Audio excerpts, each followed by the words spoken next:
How to check vibration on iPhone. To get started, first of all go ahead and open up the Settings application on your phone. Once you're here, go to Accessibility as shown. Go to the Physical and Motor section and tap on Touch. Here, scroll down and turn on the vibration feature.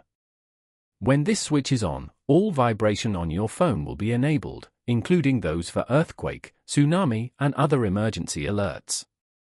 After that, go back to the Settings page and tap on Sound and Haptics.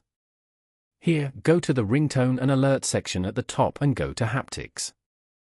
Haptics can be enabled or disabled for the keyboard, system controls, and specific alerts.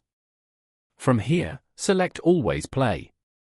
This means that haptics will play when iPhone rings or receives an alert. Following these steps, you can easily check vibration on iPhone.